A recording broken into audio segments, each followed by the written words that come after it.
Assalamualaikum warahmatullahi wabarakatuh. Alhamdulillahi rabbil alamin. Wassalatu wassalamu ala ashrafil anbiya'i wa imamil mursalin wa ala alihi wa ashabihi ajmain, amma ba'd. Alhamdulillah wa syukrulillah ala ni'amillah. Kita masih diberikan nikmat oleh Allah berupa nikmat iman, nikmat Islam, umur panjang, sehingga kita masih bisa menghirup udara di akhir tahun 2017 Masehi. Salawat dan salam marilah kita sampaikan kepada Nabiullah Muhammad sallallahu alaihi wasallam biqaulina Allahumma salli ala sayyidina Muhammad wa ala ali sayyidina Muhammad. Pagi ini insyaallah kita akan membahas salah satu bab yang ada di dalam kitab Al-Fiqhul Islami, yaitu bab la yahsulul mautu illa bintihail ajali. Mati itu tidak akan datang kecuali dengan selesainya ajal atau dengan datangnya ajal. Yazunnu katsirun minan nasi annal mauta wa in kana wahidan walakinna asbabal mauti mutaaddidatun. Orang mengira bahwa meskipun mati itu tunggal, tetapi sebab-sebab kematian itu banyak. Jadi sebab datangnya kematian itu banyak. Wal haqiqatu hiya annal mauta wahidun wa anna sababahu wahidun aidon wa huwa intihaul ajali laisa ghairu. Hakikatnya annal mauta wahidun, sesungguhnya mati itu tunggal, itu satu. Wa anna sababahu wahidun, dan sebab datangnya kematian juga satu. Di sebab mati itu cuma satu. Wa huwa intihaul ajal, yaitu selesainya ajal atau datangnya ajal. Nah, ini sebab mati itu cuma satu, bukan banyak. Yang banyak itu adalah halah, kondisi yang mengantarkan kepada kematian. Makanya ada orang sakit kemudian meninggal. Ada orang makan kesedak meninggal. Ada orang kepanasan tiba-tiba meninggal. Ada orang senang melihat sesuatu tersenyum sampai meninggal. Itu bukan sebab kematian, tapi itu adalah halah, kondisi yang mengantarkan kepada kematian. Sebab dalam bahasa Arab ada istilah sabab atau sebab, ada istilah halah atau kondisi.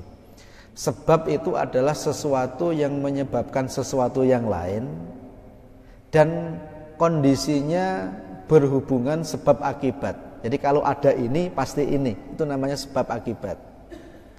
Kalau halah itu sesuatu yang menyebabkan kondisi lain, tetapi hubungannya itu tidak pasti.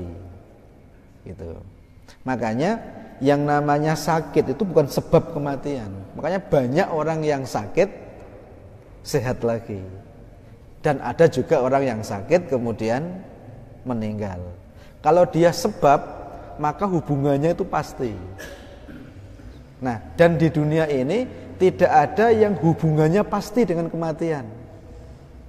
Hanya ada satu saja yang kondisinya pasti, yaitu selesainya ajal. Jadi ini sebagaimana firman Allah di dalam Al-Quran, wa ma kana li nafsin an tamuta illa bi iznillahi kitabam muajjala. Jadi tiadalah seorang itu meninggal, mati, illa biiznillah, kecuali dengan izin Allah, kitabam muajjala, sebagai ketentuan yang telah ditentukan waktunya. Jadi Bapak dan Ibu yang dirahmati Allah, yang namanya mati itu pasti terjadi. Jadi semua yang bernyawa itu pasti akan mati. Dan kita ini termasuk makhluk yang bernyawa. Jadi kita yang di sini itu juga nanti pasti akan mati. Dan matinya kita nanti itu waktunya sudah fix. Waktunya sudah pasti. Sudah ditentukan Allah. Yang kita nggak ngerti, tapi kita tidak ngerti. Jadi pasti mati itu pasti datang dan waktunya sudah fix, cuma kita tidak tahu. Karena kita tidak diberitahu oleh Allah Subhanahu wa ta'ala. Tapi pasti ya. Makanya sebetulnya ketika umur kita bertambah ulang tahun atau ketika tahun berganti, kayak nanti malam kan tahun berganti kayak dari tahun 2017 insya Allah akan berganti jadi tahun 2018. Maka sebetulnya ketika tahun itu berganti, ketika kita itu ulang tahun, pertanyaannya sebetulnya kita ini umurnya tambah atau umurnya berkurang? Bertambah atau berkurang? Ya, tergantung melihatnya. Ya. Kalau melihatnya dari depan, ya kelihatan bertambah. Ya bertambah, yang asalnya 40 jadi 41. Yang asalnya 50 jadi 51. Yang asalnya 60 jadi 61. Yang asalnya 65 jadi 66. Bertambah. Cuma kalau melihatnya dari belakang, sebagaimana tadi sudah disampaikan oleh Allah, kitabam muajjala, yaitu ketentuan yang sudah ditentukan waktunya. Berarti setiap kita bertambah tahun, sebetulnya kontrak kita ini berkurang, umur kita ini berkurang sebetulnya. Jadi misalnya nih di tahun 2017 kita seandainya nih ya, kita itu meninggal nanti ditentukan Allah itu tahun 2027. Berarti di tahun 2017 kita masih punya sisa berapa? 10 tahun. Betul nggak? Nah, begitu kita nanti jadi 2018, jadi tinggal 9 tahun. Jadi berkurang, bukan bertambah, berkurang.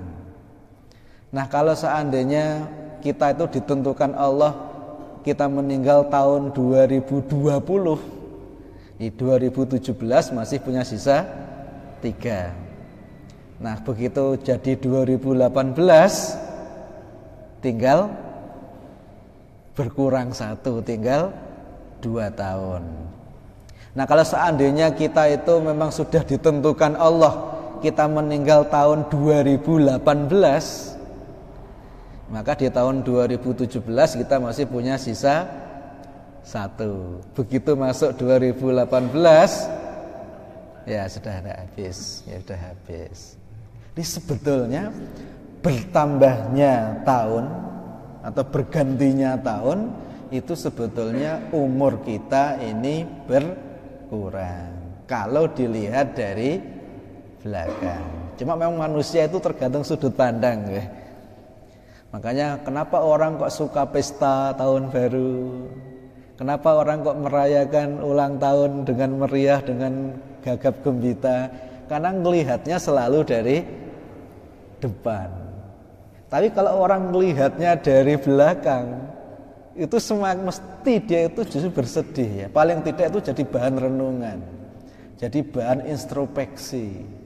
Apakah dengan semakin berkurangnya jatah kita, apakah kita ini semakin dekat dengan Allah Subhanahu wa ta'ala atau tidak? Kenapa? Karena yang namanya mati itu pasti datang. Tidak bisa dimajukan, juga tidak bisa diundur. Itu sudah ditentukan oleh Allah. Itu kita sudah taken kontrak. Oke. Qul innal mauta alladzi tafirruna minhu. Katakan Muhammad, innal mauta, sesungguhnya mati, alladzi tafirruna, yang kalian lari minhu darinya. Meskipun kita tuh lari, menghindari, fa innahu mulaqikum, maka mati itu akan tetap menemui kita. Tsumma turadduna ila alimil ghaibi wasyahadah, kemudian kita dikembalikan Allah ila alimil ghaibi wasyahadah, kepada pengetahuan yang ghaib dan yang kelihatan. Kalau di dunia ini kita hanya bisa melihat yang syahadah, yang kelihatan, tapi kita nggak ngerti yang ghaib. Yang namanya amal itu apa, yang namanya pahala itu apa, kita nggak ngerti. Tetapi begitu kita mati, nanti dijelaskan semua oleh Allah, yang tampak dan yang ghaib. Fayunabbi'ukum bima kuntum ta'malun, maka kemudian Allah menceritakan kepada kalian bima kuntum ta'malun, apa-apa yang telah kalian lakukan. Jadi meskipun kita tuh lari menghindar, kalau sudah saatnya mati, ya mati.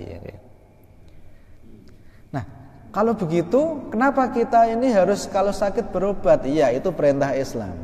Makanya yang namanya berobat dalam Islam itu hukumnya sunnah. Jadi kalau kita sakit, kemudian kita ikhlas dengan sakit kita, ikhlas itu berpahala. Kemudian ketika kita berobat karena menjalankan perintah Allah, itu pun berpahala. Makanya orang Islam itu luar biasa, sakit aja itu pahalanya banyak. Bahkan kalau kita diberi sakit kemudian kita ikhlas, kita terima itu bagian dari ketentuan Allah, maka dosa-dosa kita ini berguguran. Makanya orang kalau iman itu memang luar biasa, sehat ya dapat pahala, berpahala, kemudian sakit juga mengantarkan banyak pahala. Itu orang kalau iman. Tapi orang kalau nggak iman, yang ada itu hanya sakit hati, stroke tambah stroke, ya. Jadi sehat lupa Allah, sakit nyalahin Allah. Itu orang kalau nggak iman. Tapi orang kalau punya iman itu sehat disyukuri untuk ibadah, sakit juga disyukuri. Ini bagian dari menggugurkan dosa-dosa kita. Kemudian ketika kita berobat, kita juga berpahala. Tapi berobat itu hanya halah, bukan sebab sehat. Sakit berobat itu hanya hal, hanya kondisi yang mengantarkan kita kepada sehat. Makanya kita berobat, ya kadang-kadang ya sehat, kadang-kadang berobat malah tambah sakit, tambah parah. Okay. Jangankan kita, dokter pun juga sama. Okay. Jadi memang yang namanya hidup itu tidak ada yang tahu, mati juga nggak ada yang tahu. Kalau memang sehat itu karena dokter, nyuwun ngapunten saya sebut nama ya, Pak Harto itu harusnya nggak boleh mati. Kalau orang mati atau hidup itu karena dokter. Pak Harto itu ketika sakit itu ditangani kira-kira sekitar 85 dokter spesialis. Ahli jantung ada, ahli paru-paru ada, ahli ginjal ada, ahli semuanya ada ya. Semuanya ada, dikonsultasikan semuanya. Termasuk pergerakan darah dimonitor semuanya. Kalau seandainya sehat itu karya dokter, maka Pak Harto itu mestinya sehat, mestinya nggak mati. Tetapi memang mati itu bukan kerjaan dokter. Sehat, sakit, mati, hidup itu semua yang menentukan adalah Allah Subhanahu wa taala. Meskipun di situ didampingi oleh ribuan dokter, kalau memang sudah ajal itu datang ya datang. Meskipun tidak ada dokter, kalau memang saatnya masih hidup, ya masih hidup.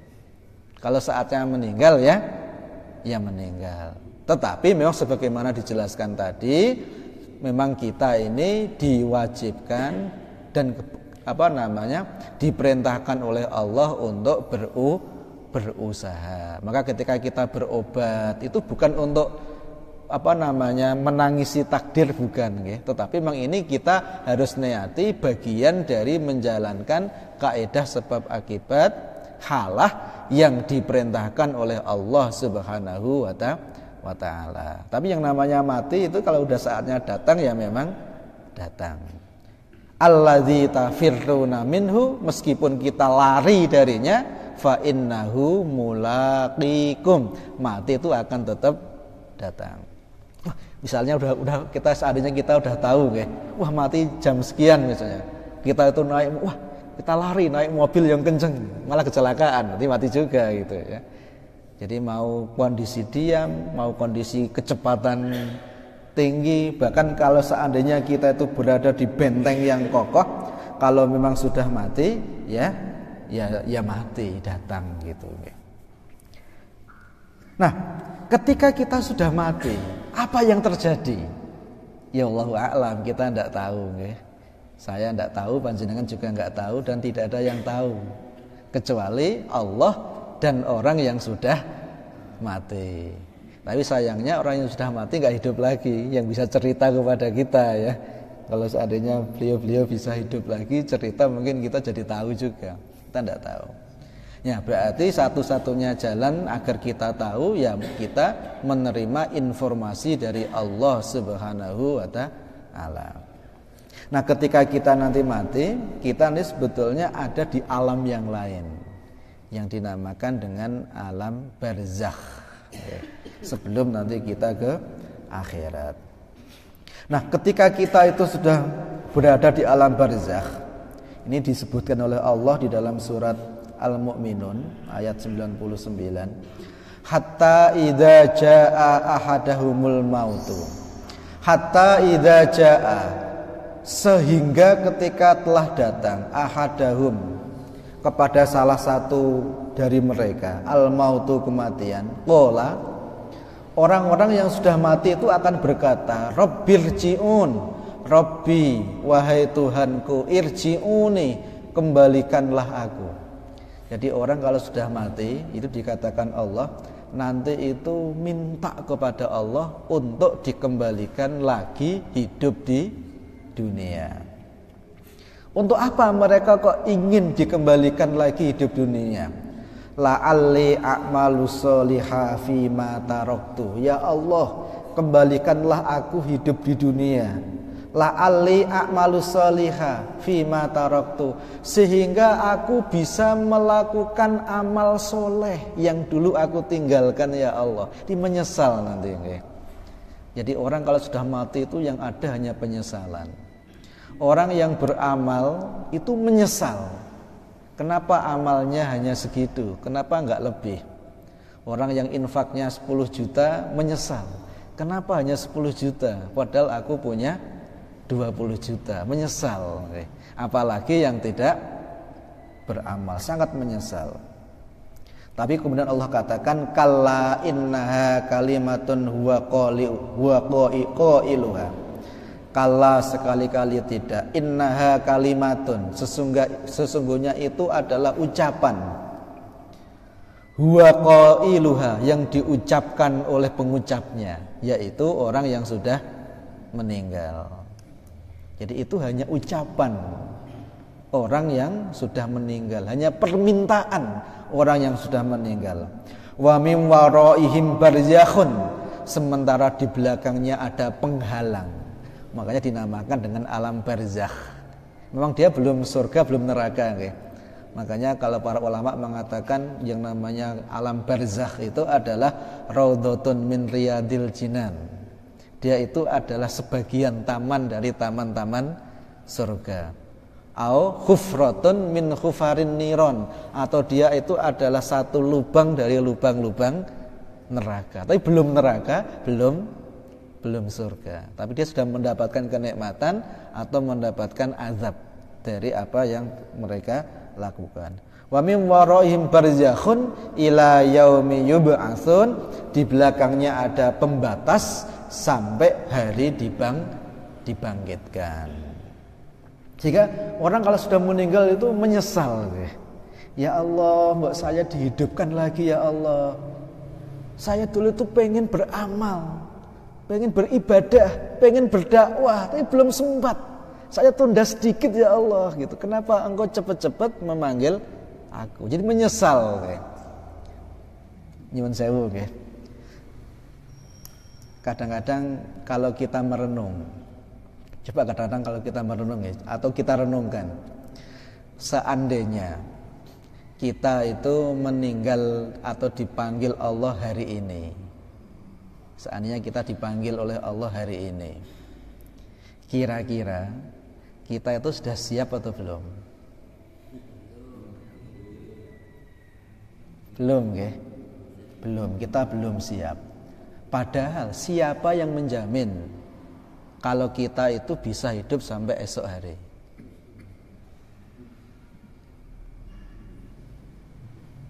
Siapa yang menjamin? Kalau kita hari ini belum siap, siapa yang menjamin kalau kita tuh sampai esok hari? Siapa yang bisa menolak kalau seandainya malaikat maut itu datang pada hari ini? Nah, inilah yang kadang-kadang kita kalau merenung kayak begini, itu kadang-kadang kita ini ya manusia yang naif kadang-kadang. Kita itu belum siap, tapi kita nggak punya kuasa untuk menolak datangnya ajal. Gitu.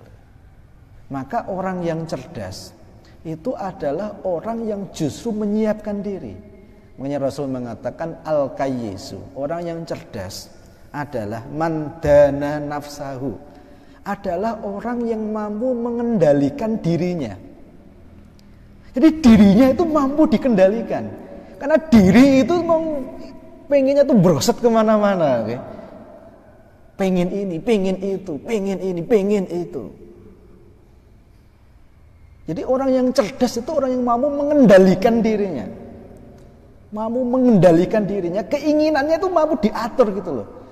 Loh iya, mampu dikendalikan. Iya, kamu pengen itu, tapi kamu itu manusia loh, bakal mati loh, hati-hati. Kita mengendalikan diri sendiri ya, ngasih tahu diri sendiri gitu. Wa amila lima ba'dal maut, dan orang yang beramal, orang yang beraktivitas menyiapkan untuk sesuatu setelah matinya. Kenapa? Karena mati itu pasti datang. Ibarat kita itu pasti pergi gitu nggih. Orang kalau pasti pergi dan kita tidak tahu perginya kapan, maka kalau orang yang cerdas apa yang dilakukan? Dia pasti pergi, tapi dia tidak tahu perginya kapan. Apa yang dilakukan? Ya siap-siap setiap saat. Ibarat baju itu sudah dipakai semuanya. Kalau seandainya baju itu diambil satu, maka nanti yang kotor segera dibersihkan, dimasukin lagi. Sehingga begitu nanti rombongan datang siap lagi. Itu orang yang cerdas. Karena dia pasti pergi, tapi dia nggak tahu kapan itu. Hanya orang yang bodoh saja, orang yang tahu dia itu pasti pergi, tapi dia tidak menyiapkan diri. Gitu. Ya, kemarin beberapa waktu yang lalu saya itu di Filipina, kira-kira 2 pekan. Saya di sana itu sempat pisah sama teman-teman gitu, saya sendirian. Saya di sana itu longak-longok sendiri. Ya Allah, padahal ini semuanya manusia, semuanya manusia. Saya itu asing di situ. Padahal masih sama-sama manusia. Mau tanya ya agak sulit, mau komunikasi sulit, nggak kenal. Saya tuh bayangin lah nanti kalau seandainya saya meninggal, nanti saya tuh ketemu makhluk-makhluk yang yang wujudnya nggak sama seperti saya. Terus saya tuh nanti seperti apa itu? Saya tuh bayangkan kayak gitu. Nah kalau saya nanti mati, kemudian di alam kubur, Nah nanti saya itu ketemu dengan makhluk-makhluk yang nggak pernah saya temui, itu saya itu gimana? Saya tuh ketemu dengan manusia yang sama-sama manusia aja terasa sangat asing kayak begini gitu ya. Dan nanti kalau saya di situ ketemu siapa? Oh alam saya nggak tahu gitu ya. Kadang-kadang tuh merenung sampai sana. Ya. Nah inilah yang kadang-kadang memang kita itu harus perhatikan. Itu juga disampaikan oleh Allah di dalam Al-Quran surat Al-Munafikun ayat 10 ya. Wa anfiqu mimma razaqnakum. Infakkanlah apa yang telah dirizkikan oleh Allah kepada kalian. Min qabli ayyatiya ahadakumul mautu. Sebelum datang kepada kalian kematian. Fayaqulu. Kemudian dia berkata. Ini orang-orang kalau sudah mati itu berkata begini. Rabbi laula akhartani ila ajalin qarib. Rabbi wahai Tuhanku, laula akhartani, seandainya engkau undurkan sedikit saja, ila ajalin qarib, sedikit saja. Ya Allah, undurkanlah aku sedikit saja, 1 menit lah, 1 menit saja ya Allah. Fa as-saddaqa, maka aku akan bersedekah ya Allah. Ya Allah, ini terlalu cepat ini ya Allah. Ada sesuatu, ada rumah, ada uang, ada harta benda yang belum aku sedekahkan ya Allah. Itu ya. Orang kalau udah mati itu kayak gitu, menyesal. Ya Allah, saya itu masih punya sesuatu yang belum aku sedekahkan. Wa akum minas sholihin, aku akan jadi orang soleh ya Allah, meskipun cuma sedetik saja. Tetapi wala yuakhirallahu nafsan idza jaa ajaluha.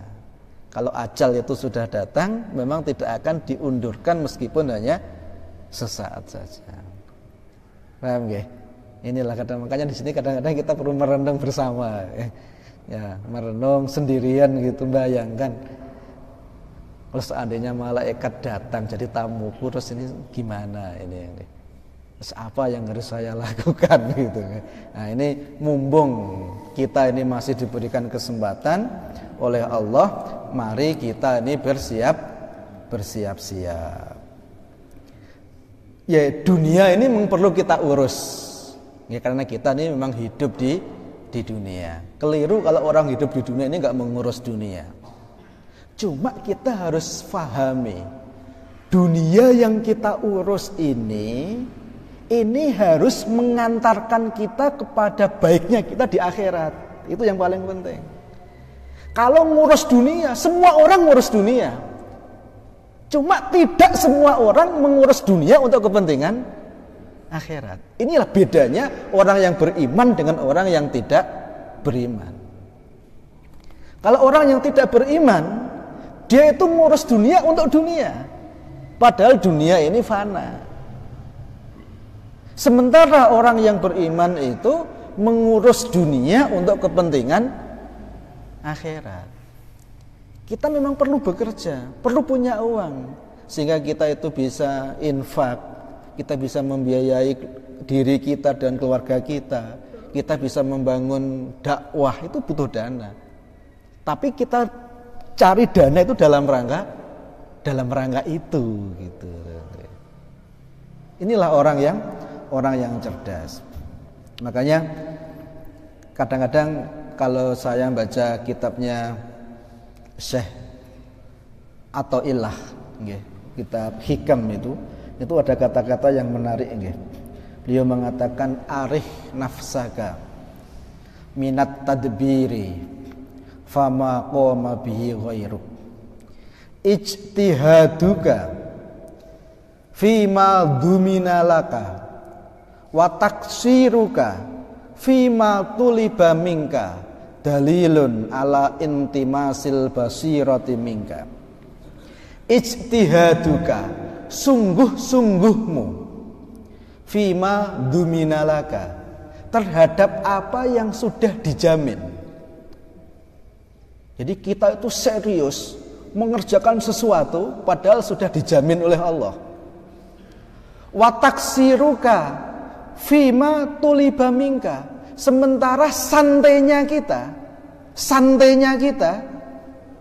fima tuliba minka, terhadap apa yang dituntut dari kita. Jadi yang kita dituntut kita ini malah santai-santai, yang kita dijamin kita malah bingung. Itu adalah dalilun, itu adalah bukti, indikasi ala intimasil basirati minka, matinya mata hati kita.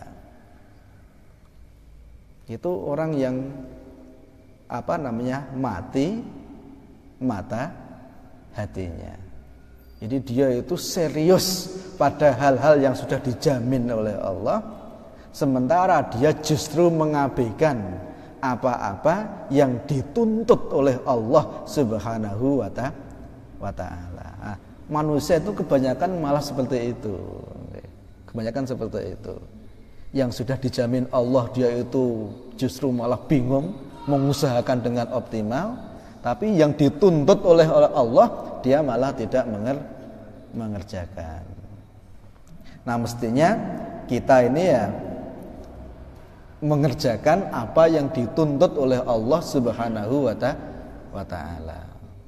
Ya. Jadi yang namanya mati itu pasti akan datang. Bahkan seandainya kita itu berada di benteng ya. Dulu kan banyak orang, bukan hanya zaman sekarang ya. Orang takut mati itu ya mulai dari zaman Nabi Adam sampai nanti hari kiamat. Bukan hanya zaman sekarang. Manusia itu memang tabiatnya diciptakan Allah takut mati. Kenapa takut mati? Ya karena manusia itu diberikan pemahaman oleh Allah hal-hal yang sifatnya materi. Nah, orang bayangan kita kan kalau yang matinya normal ya, kemudian dimandikan, disolatkan, kemudian dimakamkan, masuk ke tanah, di tanah dimakan cacing. Itu kan bayangannya kan seperti itu ya. Dan memang fisiknya kan memang seperti itu. Kita kan bayangnya betapa sakitnya itu. Wong kita itu kepelet sedikit aja itu sakit. Wong kita itu nggak bisa nafas aja sakitnya kayak gitu. Apalagi masuk ke tanah. Yang kita bayangin kan hal-hal yang fisik seperti itu. Sehingga memang manusia itu yang memang takut mati gitu. Dan takut mati itu normal, itu bagus. Tetapi yang jelek adalah takut mati tapi disikapi tidak sesuai dengan petunjuknya Allah Subhanahu wa ta'ala. Jadi takut mati itu bagus, itu normal. Nah, kalau kita takut mati itu mestinya kita itu berani menyuarakan firman-Nya Allah, atau kita ini justru meninggalkan untuk menyampaikan firman-Nya Allah. Nah, kebanyakan orang karena dia tuh takut mati, saya nggak usah ngomong itulah. Nanti saya itu berisiko nanti dibunuh. Ini adalah sikap takut mati yang keliru justru. Harusnya kalau memang kita tuh betul takut mati dan kita tuh takut menghadap Allah, ya harusnya kita ini justru malah melakukan sesuatu yang dicintai oleh Allah Subhanahu wa ta'ala. Jadi kadang-kadang kita tuh takut mati tapi sikapnya keliru. Itulah yang dinamakan dengan wahn. Dan kalau sudah begitu, orang kalau sudah wahn, takut mati tapi disikapi dengan keliru, ya sudah, akhirnya ya berantakan semuanya. Enggak berani menyampaikan yang hak, enggak berani menanggung resiko, enggak berani ini, enggak berani itu. Padahal akhirnya jadi kacau semuanya. Nah, beda dengan dulu para ulama itu, karena dia itu takut mati, justru mereka itu menyampaikan wahyu itu apa adanya. Karena dia sadar, yang pertama takut mati, dan mati itu pasti terjadi, takut kepada Allah. Maka karena saya takut kepada Allah, maka saya akan sampaikan firman-Nya Allah apa adanya, disampaikan apa adanya. Gitu. Karena yang namanya mati itu juga pasti akan datang. Aina ma takunu. Dulu itu kan kalau ada jihad gitu nggih. Ketika disampaikan jihad itu pada takut, nanti kalau mati gimana? Maka datanglah firman Allah ini, aina ma takunu, dimanapun kalian berada, yudrikkumul mautu, mati itu pasti akan datang. Walau kuntum fi burujim musyayyadah, meskipun kita ini berada di benteng yang kokoh, berada di benteng yang kokoh, ditemani oleh ribuan dokter ibaratnya, okay? Kalau memang udah saatnya mati, ya mati. Gitu. Jadi nggak bisa menghindar. Dan kalau kita perhatikan, okay? Kalau kita perhatikan orang-orang yang hidup di zaman Nabi, dulu ada yang pemberani seperti Ali bin Abi Thalib, gitu kan? Ada yang penakut untuk mengambil resiko seperti Abu Jahal. Ada yang berani mati, ada yang takut mati. Tapi kalau kita yang hidup di zaman sekarang, melihat mereka, apa yang terjadi? Mereka semuanya sudah wafat. Mereka semua sudah mati. Jadi baik Ali bin Abi Thalib ya sudah wafat, Abu Jahal pun juga sudah wafat. Sama dengan zaman sekarang. Kita sekarang ada yang berani, ada yang takut juga. Tetapi baik yang berani ataupun yang takut nanti juga sama-sama mati. Dan ketika zaman berubah, generasi berubah, ya sudah, itu udah generasi baru. Kita sudah wassalam semuanya. Gak usah lama-lama gitu. Saya bayangin di tahun 2075 lah ini, gak usah lama-lama. Tahun 2075 kalau masih ada ya, belum kiamat. Saya yakin seyakin-yakinnya yang di sini itu mungkin sudah tidak ada semua. Ya termasuk saya, panjenengan sudah tidak ada semuanya. Tahun 2075 itu nggak lama loh ya, 2075 itu dari sekarang udah nggak ada semua nih yang di sini ini, nggak ada semuanya. Yang sekarang takut ya sudah nggak ada, yang sekarang pemberani juga udah nggak ada. Mungkin ya kita nggak tahu ya. Kita nggak tahu masalah gaib, tapi kemungkinan besar di tahun itu mungkin sudah tidak ada semuanya. Sebab kalau masih ada udah berapa itu umurnya? Okay? Kalau Prof Sutaiki kalau tahun 2075 udah berapa umurnya? Sekarang udah 50 atau 50 ya? 100 lebih gitu. Seandainya masih hidup itu udah 100 lebih gitu ya. Nah, ya mungkin masih mungkin, tapi kemungkinan besar sudah, karena kata Rasulullah itu innama a'maru ummati ma baina sittina wa sab'in. Jadi umur umatku yang normal itu antara 60 sampai 70. Itu kata Rasulullah sallallahu alaihi wasallam. Ya, ada yang di depannya, ada yang diberi sedikit lebih panjang ya ada. Tapi yang paling umum itu mengeringnya antara 60 sampai 70. Innama a'maru ummati ma baina sittina wa sab'ina. Nah, ini kajian pagi ini bukan untuk nakut-nakuti, bukan ya. Karena ditakut-takuti atau enggak juga sama saja. Kalau sudah saatnya datang ya datang. Tapi kajian kita pagi ini itu agar kita introspeksi. Ya, marilah setiap saat kita bayangkan, seandainya malaikat maut itu datang pada hari ini, kita ini sudah siap atau belum? Kalau kita belum siap, kalau di situ ada Al-Quran, segera kita ambil. Sehingga seandainya dia datang, kita dalam posisi membaca Al-Quran. Seandainya ada rizki, kita segera infakkan. Seandainya dia datang, itu sudah kita infakkan. Bagi yang punya ilmu, sampaikan. Sehingga seandainya malaikat datang, ilmu itu, amanah itu sudah kita sampaikan. Jadi ilmu, uang, jabatan itu bukan untuk gaya-gayaan, tapi itu adalah amanah yang nanti akan dipertanggungjawabkan di hadapan Allah Subhanahu wa taala. Mungkin barangkali itu pengantar nggih, mungkin ada waktu 5 menit atau 3 menit nggih. Kalau seandainya ada. Ya,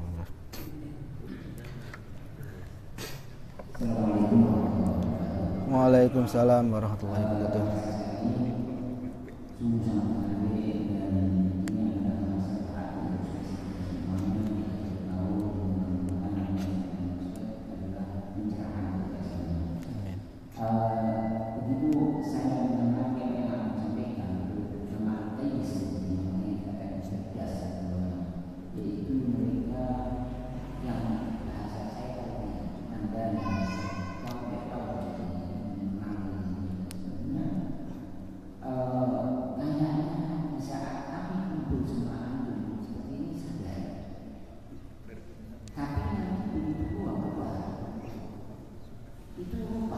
Okay. Nah, bagaimana hidup dunia yang sekarang merupakan kita itu supaya kita terus tenang. Itu bagaimana caranya? Yang kedua, bahwa tadi katakan mungkin karena untuk meyakinkan kita semuanya, khususnya diri saya, ya kita ini memang banyak disibukkan untuk hal-hal yang sudah jauh. Sebaliknya, kita itu santai, tidak serius, menghabiskan waktu untuk sesuatu yang seharusnya kita raih. Contohnya apa Ustaz? Supaya kami semuanya ini bisa lebih memahami dan bisa memperbaiki diri untuk sisa umur kita ini. Karena saya kembali takut saya. Nah takutnya kita tidak boleh takut. Ingin ditahu sih. Jadi apa namanya? Nanti konkret dari contohnya. Waalaikumsalam warahmatullahi wabarakatuh. Oke. Pertanyaan Ustaz Hasan ini pernah ditanyakan oleh para sahabat kepada Rasulullah Sallallahu Alaihi Wasallam. Rasulullah, saya kalau bersama engkau seakan-akan surga dan neraka itu di depan saya. Tapi begitu saya pulang ketemu anak istri yang jenengan sampaikan itu udah lupa semuanya. Kalau sudah masuk ke dunia bisnis, ke pekerjaan, yang ada itu hanya kesibukan pekerjaan. Terus gimana ya Rasulullah? Rasul menjawab, ya berarti kamu tuh masih normal. Normal, manusia normal. Manusia normal itu ya memang begitu.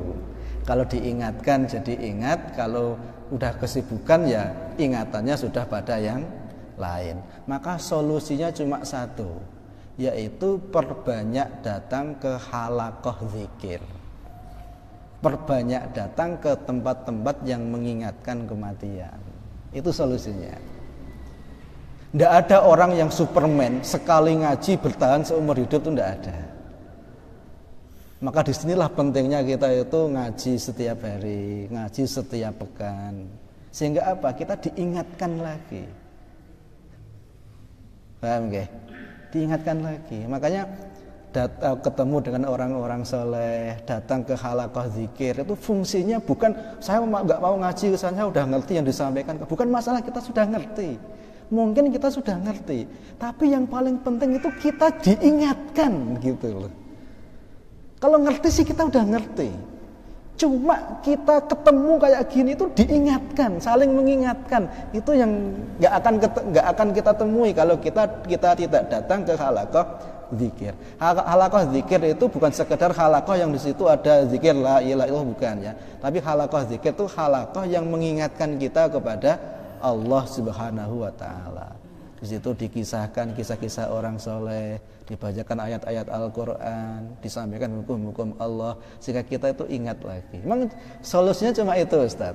Jadi nggak ada cara yang lain, nggak ada orang yang pengajian yang bisa bertahan sampai setahun, nggak ada. Ya semua orang itu ya begitu. Ketika ngaji gini ingat, begitu ke sana lupa lagi. Tapi seiring datang ke halaqah zikir, akhirnya kan sering ingat terus. Jadi akhirnya diingatkan terus gitu. Akhirnya kan selalu di jalan yang lurus. Nah, inilah pentingnya gitu. Kita itu rutin datang kepada halaqah zikir itu seperti itu. Oke. Terus yang kedua, jadi ada hal-hal yang dijamin oleh Allah, ada hal-hal yang kita dituntut. Bahwa hasil misalnya rezeki itu dijamin Allah. Yang dituntut dari kita itu adalah berusaha dengan sebab akibat dan dengan halal. Itu yang dituntut oleh Allah. Orang kalau sudah ditakdirkan dapat uang 20 miliar, tidur di rumah aja itu dapat 20 miliar. Orang kalau ditakdirkan rumahnya hilang, dia tidur aja itu rumahnya hilang, kebakar. Itu udah ditentukan oleh Allah. Tapi apa yang terjadi itu nggak akan dihisab oleh Allah. Kenapa? Karena nggak ada peran manusia. Tetapi ketika kita itu berusaha dengan kaidah sebab akibat, meneteskan keringat dengan cara yang halal, nah itu yang dihisab oleh Allah Subhanahu wa ta'ala. Maka orang bekerja itu ada dua. Orang bekerja itu bisa hanya untuk dunia, tapi orang bekerja itu bisa untuk akhirat. Yang menentukan apa? Yang menentukan itu niat, iman memang. Jadi ada dua memang. Makanya gurunya Imam Syafi'i itu mengatakan semua perbuatan itu bisa bernilai dunia, bisa bernilai akhirat. Cuma dua saja yang menentukan. Yang pertama adalah hati, niat. Yang kedua adalah syariahnya, kesesuaian dengan syariah.